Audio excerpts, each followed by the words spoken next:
Amnesty International saying that the October 7th attacks mark, and I quote, a day of mourning for the Israelis whose loved ones were killed and abducted, as well as millions who have been displaced. We speak now to Shenilla Mohamed, Amnesty International South Africa's Executive Director. Good evening to you and thank you so much for your time.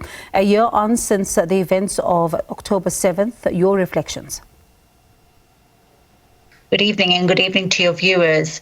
Well, as you've said, today marks a year since the horrific attacks by Hamas and other Palestinian armed groups in southern Israel, in which some 1,200 people were killed and around 250 abducted.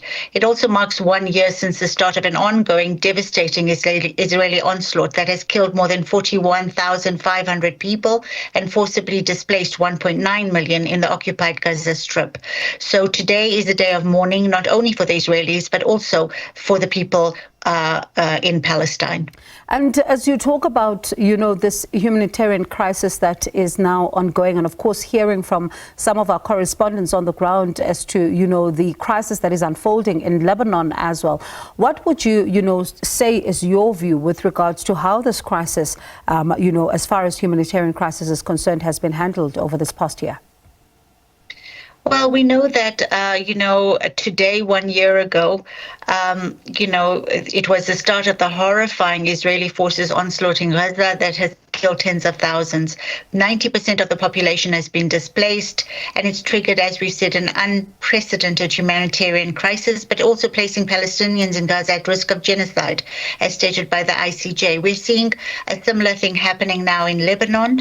And, while the crimes committed by Hamas and other armed groups were horrific and completely unjustifiable, the truth of the matter is that, in the way in which the Israeli forces have retaliated to that has also been really very, very concerning. And as the ICJ has said, has placed people at the risk of genocide.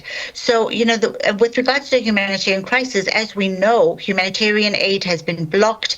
We know that, even during the year that we speak of, Palestinians have been systematically starved. There has been no food coming in. Israel has blocked, all areas for humanitarian assistance to come in. Hundreds of UN officials have been killed. Journalists have been killed. So as the war rages on with no end in sight, the one thing that really is important, that we need a ceasefire. We need a respect for international law and for the rights of all victims, and for people to be able to receive humanitarian assistance. And yet, we see 1 year on, the levels of humanitarian assistance coming in are nowhere near the need. Do you think, what you're calling for is a possibility, given the situation right now?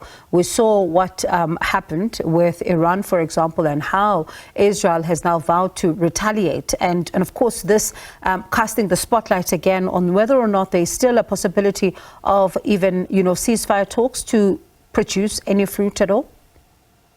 I think, we have to make it happen. I mean, I think the world must never forget that at the receiving end of all of these these political games, this tit for tat, this display of arms, this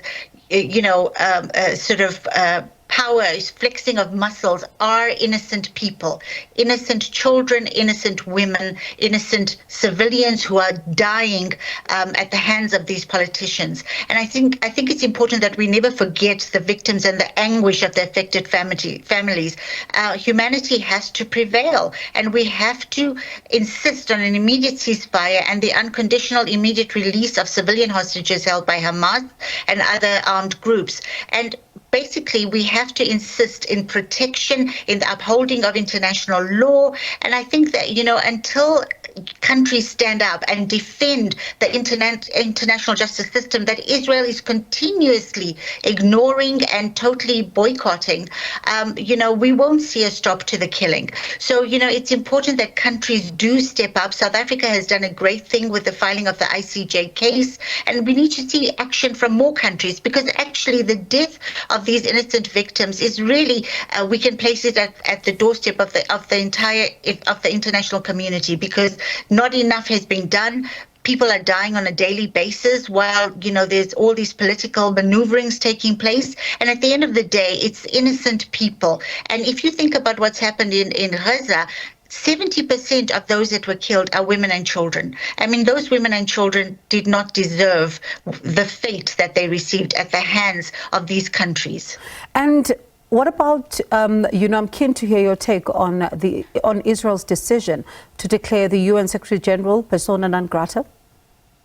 Well, it's just another sort of thing in the line of Israel continuing to either dismiss or disregard anything that has come out of the international justice system. So, there have been a number of resolutions passed. There have been even the Security Council, whose resolutions are binding, Israel has decided not to adhere to and not to take note of. So this is just another one of those, Israel, in a way, dismissing the United Nations. And again, while people may say, well, the United Nations has got problems and it's got flawed, it's all that we have. And the minute that we do away with it, we are left with nothing. We have to safeguard our international justice system. And if it's not working in the way that it should be, we have to reform it.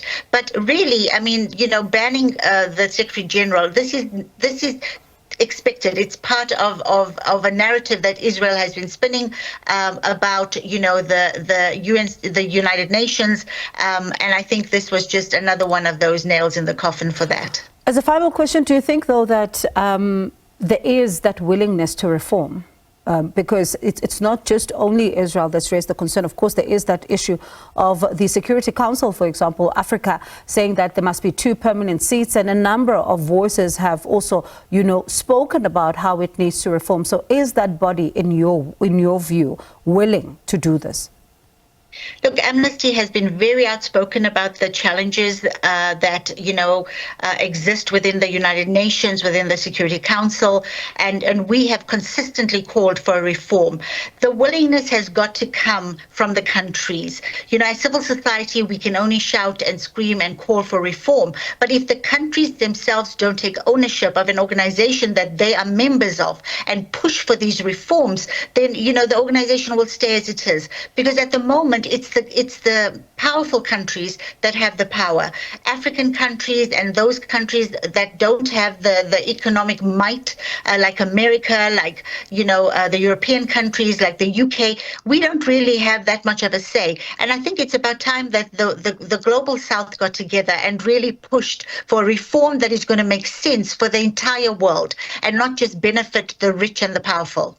All right, Shenilla, appreciate your time. Thank you so much. That's Shenilla Mohamed, the Amnesty International South Africa's Executive Director.